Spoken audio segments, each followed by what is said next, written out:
Examinai as Escrituras, porque julgais ter nelas a vida eterna. E são elas mesmas que testificam de mim. Elas que testificam de mim. Aqui não é um imperativo. Examine as Escrituras para ver se vocês encontram nelas vida eterna. Não é um imperativo. Aqui é uma descrição do que os judeus faziam. Eles examinavam as Escrituras cuidadosamente. Eles acreditavam que nelas, nas Escrituras, eles encontrariam vida eterna. Que Escrituras são essas? O Antigo Testamento. O Novo Testamento ainda não havia sido escrito. Foi escrito algumas décadas depois da ressurreição de Jesus. Uma referência a todo o Antigo Testamento, conhecido hoje por alguns como o livro dos judeus. Olha que fascinante que Jesus está dizendo. Essas mesmas Escrituras que vocês leem, vocês examinam cuidadosamente, com minúcia. Vocês fazem isso porque vocês acreditam que nelas vocês encontrarão a vida. Só que vocês não estão vendo direito. Vocês estão com um problema de hermenêutica. Porque são as Escrituras mesmas que testificam a meu respeito. E são as Escrituras que falam a respeito de mim. Lembra lá do O Profeta? Quando perguntaram para João Batista, é você o profeta? Lá de Deuteronômio, capítulo 18.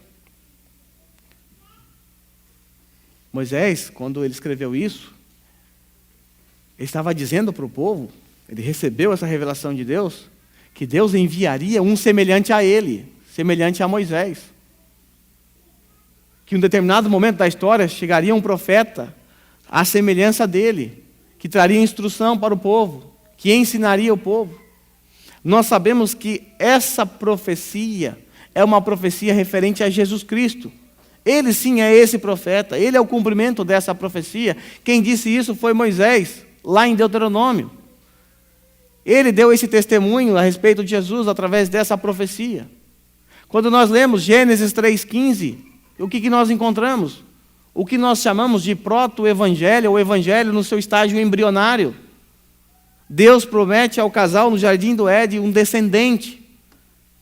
Esse descendente ia esmagar a cabeça da serpente, ia resolver a bagunça causada por Adão. Esse descendente não é outro senão o nosso Senhor Jesus Cristo. E eu vou além. Quando você lê Gênesis 1:1, você percebe Jesus Cristo ali.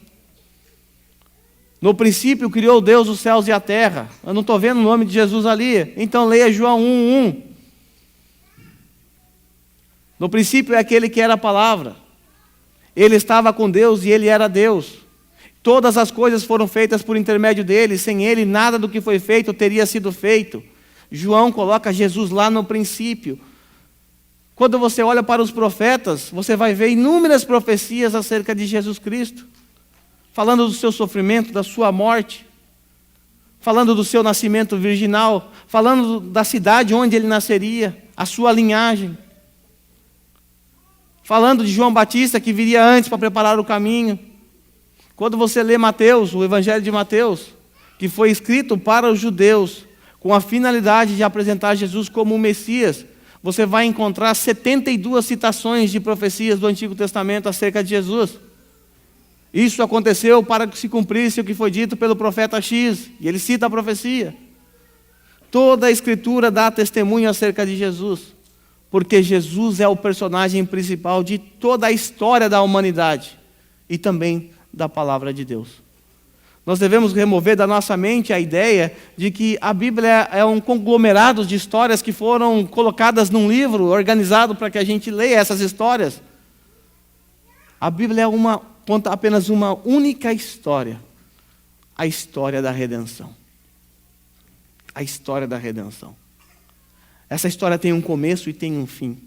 Eu quero fazer um desafio para vocês. Leia os 3 primeiros capítulos de Gênesis e leia os 3 últimos capítulos de Apocalipse.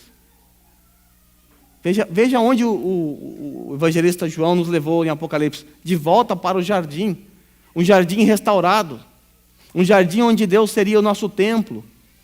Onde nós estaríamos na presença de Deus constantemente. Nós encontramos o jardim restaurado no final de Apocalipse. Veja, é uma única história.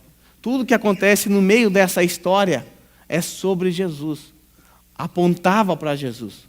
Os sacrifícios, os profetas, todas as histórias, por mais lindas que elas sejam, por mais fascinantes que elas sejam, elas não são sobre esses personagens em si.